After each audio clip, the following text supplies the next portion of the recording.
हे म्हणू नका, हे बारकी कपडे सगळे येतात महाराजाले. तीन पाहिजे आपल्याला मागचा एकदम व्यवस्थित. श्री स्वामी समर्थ महाराज जय. हा व्हिडिओ मी याकरता खास करते. पुण्यात आल्यावर तर अनेक व्हिडिओज होत असतात, पण हा या ठिकाणचा व्हिडिओ आहे ज्या ठिकाणी मला महाराजांनी कान धरून आणलं. मी खूप कंटाळा करत होते की इथे यायचं का नाही, कारण पादुका नुकत्याच नेदरलँडला जाऊन आल्या, इटली ऑस्ट्रिया फिरल्या आणि मग आम्ही लोक खूप थकलो होतो. पण अचानक महाराज म्हणले चल माझ्या पादुका घेऊन पावसला स्वरूपानंद महाराजांना जाऊन भेटून येऊ. आणि तिथून सुरुवात झाली या प्रवासाला. आणि अचानक लक्षात आलं की तिथनं 1 तासाच्या अंतरावर गणपतीपुळे आहे. आणि काका आले होते एकदा आपल्याला काहीतरी जी एक आपली गादी चालते त्या निमित्ताने भेटायला. आणि त्या क्षणी लक्षात आलं की काकांना फोन करावा. एवढ्या जे लोक नंबर देऊन जातात, त्यांचं कार्ड देऊन जातात, त्या कार्डमध्ये काकांचं कार्ड कुठेही सापडेना. पण आपल्याकडे जी पद्धत आहे की प्रत्येकजण आपल्याला नंबर आणि नाव टाकतं. त्या नंबरामधनं काकांचा शोध लागला आणि काकांना फोन झाला. आणि त्यांचा उत्साह बघून महाराज म्हणले उठ आता हाल इथून, चल आपल्याला जायचंय गणपतीपुळ्याला. आणि तिथून सुरुवात झाली या प्रवासाला. अक्षरशः अप्रतिम हा प्रवास. आणि जेव्हा आमची क्युरिओसिटी वाढत होती की महाराज आता जाणार तरी कुठे. स्वरूपानंदांच्या तेव्हा स्वरूपानंद स्वतः असताना त्यांची भेट झाली होती. पादुकांचा जो काही भेट होती संतांची त्या ठिकाणी झाली. आणि मग जसं जसं गणपतीपुळ्याला आम्ही यायला लागलो, पहिल्यांदाच महाराजांचा हा फोटो आपण आपल्या घरातनं स्वामींच्या घरातनं बाहेर काढला. गणपतीपुळे जवळ येते आणि आता फक्त 5 किलोमीटर राहिलंय. तेव्हा स्वामींना एका आपण सीटवर बसवलं होतं, तर हे बाबा सीटवर बसायला तयार नाही. हा फोटो गदागदा हालायला लागला, तो पडायला लागला, ड्रायव्हरच्या अंगावर पडला. म्हणलं महाराज तुम्हाला नेतोय आम्ही जिथे न्यायचंय तिथे. आणि मग हा प्रवास इथे आल्यानंतर हा सुंदर मांडव बघितल्यावर खरोखर स्वामींना प्रचंड आनंद झाला असणार आहे, कारण याचा रंग पिवळा आहे जो माझ्या गुरुचा रंग आहे. त्यामुळे इथून ती परत आनंदाची सुरुवात झाली. आणि मग महाराजांचं स्वागत अतिशय सुंदर पद्धतीने केलं गेलं. म्हणजे कदाचित महाराजांच्या घरी महाराजांनी जी गादी सुरू केली, जे प्रश्न सुरुवात केले की प्रश्न कोणी भक्तांनी यावे, गुरुवारी विचारावे आणि ती गादी विनामूल्य चालावी. स्वामींनी त्याचं उत्तर द्यावं आणि ती नाती निर्माण व्हावी. आणि निमित्त केलं माझं मध्यस्थ. तर मी भाग्यवान समजते की लहानपणी गोष्ट ऐकली होती गावोगावी घर असावं. खरंच महाराजांनी आज गावोगावी घर केलं. महाराष्ट्रात ज्या ठिकाणी जाईल तिथे स्वामींचा प्रत्येक भक्त आपल्या स्वामींच्या घरी येऊन गेलेला आहे. महाराष्ट्रात नाही, हे भारतभर आणि भारताच्या बाहेरही. आता लंडनला बोलवत आहेत, अजून अनेक ठिकाणी पादुका घेऊन बोलवत आहेत. तो प्रवास राहीलच राहील. पण ही जी माणसांची नाती आहे जी महाराजांनी निर्माण केली ती कशी राहणार. आणि त्यात आम्हा लोकांना जो पेशन्स कमी असतो तो महाराजांनी या ठिकाणी निर्माण केला. अप्रतिम भजनं ऐकून आम्हा लोकांना थांबण्याची तयारी नसते. टीव्हीचे चॅनल खडाखड बदलणारी आम्ही मंडळी, म्हणजे यूट्यूबसुद्धा तुम्ही लोक पटकन बदलता. पण जेव्हा हे संगीत ऐकतो, जेव्हा ही साधनं ऐकतो, तेव्हा आणि यांचा एकत्रपणा बघतो. आजही कोकणचं हे वरद असतं, गेलेलं नाही, हे तसंच राहावं. आणि स्वामी चरणी प्रत्येक देवा संतांसमोर हे असंच गात राहावं. आणि मुख्य म्हणजे 10ची अट या गावी नसल्यामुळे याचा एक आनंद वेगळा होता. ती घड्याळाकडे बघायची गरज नाही पडली आणि आम्ही त्याच्यात रममाण झालो. आणि आपले हे निमित्त ठरले. आपले सुहास ओक काका आणि काकू. मी व्हिडिओ 1च मिनिटाचा तेव्हा केला होता की सुहास ओक काकांच्या घरी स्वामींच्या पादुका चालल्या आहेत. आणि आज एक वैशिष्ट्य ठरलं, फक्त या नावावर रत्नागिरीपासून अनेक जवळच्या छोट्या छोट्या गावांमधनं लोक फक्त या नावाचा शोध घेऊन इथपर्यंत आज दर्शनाला आले. आजचा सोहळा हा वेगळाच पद्धतीने झाला. आणि अट्टाहास होता महाराजांचा की मी पालखीतच बसणार आणि मी गणपतीला भेटणार.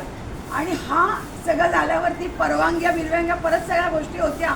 पण पालखी येऊन बसल्यावर महाराज म्हणले मी कोणाच्या परवानगीची वाट बघत नाही, मी हा निघालो. आणि तिथे झालेली गणपतीची भेट आणि स्वामींची भेट ही माझ्यासाठी खूप मौल्यवान होती. कारण गण्या म्हणणारे महाराज आणि स्वामी म्हणजे कायमच स्वामींचं आणि त्यांचं नातं सागादे अशा हे बंद. म्हणजे असं म्हणतात की स्वामींचा प्रगट दिन हा महाराजांचा गणपती बाप्पाचा लग्न दिवस. तर हे सगळं नातं. आणि महाराज गमतीत म्हणायचे अगं माझा लग्न दिवस आहे. म्हणजे गणपती बाप्पांचा जो जन्मदिवस आहे तो म्हणजे लग्न दिवस आहे तो महाराजांचा प्रगट दिन. आणि हे सगळं नातं बघितलं आम्ही महाराजांना गमतीत म्हणतो, महाराज तुम्ही तर ब्रह्मचारी आहात ना, मग तुमचा लग्न दिवस आहे तरी कसा. पण हे सगळं शिकवण्यासाठी ते म्हणतात त्या देवळात जा आणि त्या ते जी ताकद आहे देवाची ती पहिले अनुभवा. आणि ती अनुभवायला मिळाली आज गणपतीपुळ्याला आणि प्रचंड आनंद झाला. आणि म्हणून काकांना सांगितलं की तुम्ही उभे राहा. हेच आहेत सुहास काका ज्यांचा मी व्हिडिओ सांगत होते. आणि आज काका आणि काकूही 2 शब्द बोलणार आहेत. फक्त माझाच नेहमी आवाज ऐकता, आज या दोघांचा पण ऐका. काय वाटलं महाराज आल्यावर? श्री स्वामी समर्थ त्यांच्या बापूंची जी भेट झाली त्यांची एक मुलाखत ऐकून झाली. तिला म्हटलं तर जाऊन तर बघूया आपण काय होतं ते. प्रश्न एकच होता, तो त्यांना विचारायचा होता. तिथे बघितल्यानंतर एक खात्री झाली की निश्चित माझा प्रश्न सुटणार. 2 वाजता आम्ही लाईनीत उभे राहिलो. 5 वाजता नेहमीप्रमाणे काकू खाली आल्या, एक नंबर दिला. मग नंतर लांबून आलेले कोण, आम्ही पुढे आलो. गणपतीपुळ्यातून आलो. जरा मागतात, ठीक आहे या तुम्ही. साधारणपणे रात्री 11 वाजता नंबर लागला. माझा प्रश्न सुटला. त्या म्हणाला आम्हाला गणपतीपुळ्याला यायचं, केव्हाही या, मला सांगा, मी तुम्हाला न्यायला येईल. नंतर मध्ये 8 दिवस गेले. काकूचा फोन आला. समाधान झालं की काकू स्वतःहून मला फोन म्हणाले मी तुमच्याकडे येणार आहे. म्हटलं मी येतो. ठरवायला गेलो, सगळा कार्यक्रम ठरला. एवढा कार्यक्रम काही ठरवलेला नव्हता तेव्हा. ठीक आहे 2 दिवस या. मग इथे आल्यानंतर एक एक चक्र चालू झाली. कोणाला बोलवायचं, काय करायचं, त्या हिशोबात सगळं झालं. तुमच्या मदतीत माझ्या जे सहकारी तात्पुरते काम करतात त्यांच्या मदतीत कार्यक्रम सगळा चांगला झाला. बाईंच्या कृपेने, स्वामींच्या कृपेने आम्ही आत्तापर्यंत व्यवस्थित आहोत. त्याच्यापुढे तुमच्या सर्वांच्या आशीर्वादात आम्ही राहणार आहोत. केव्हाही या. स्वामींचं घर आहे. श्री स्वामी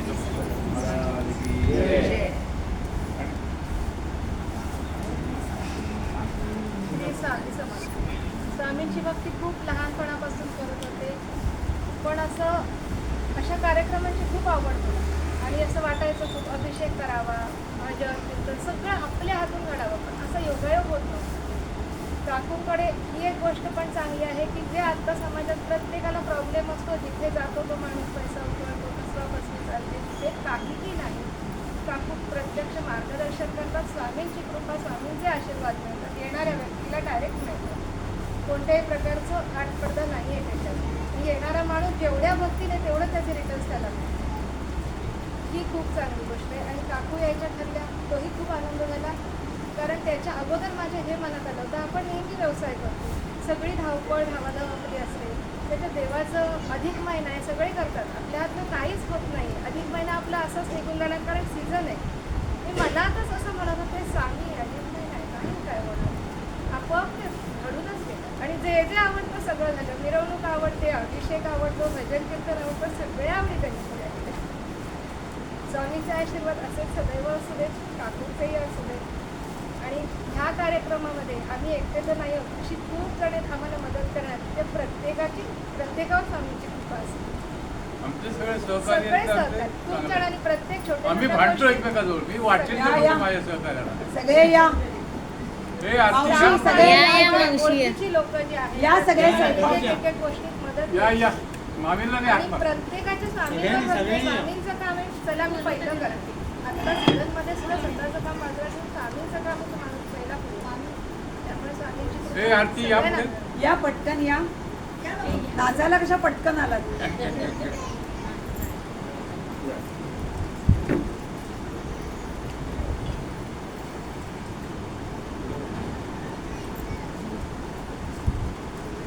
हे स्वामींचं जोडलं गेलेलं एक वेगळं नातं आणि हे कुटुंब. या इकडे या. मी कसं कॅमेऱ्यात येणार, माझा कॅमेरा एवढूसाच आहे. मावशी इकडे या, मी बाजूला होते, आता तुम्ही इकडे या. या ना, मला बोलून झालं, मला खूप लोक आहेत. थांबा छान फोटो काढ. हे बाई त्रास देणारी ही बाई.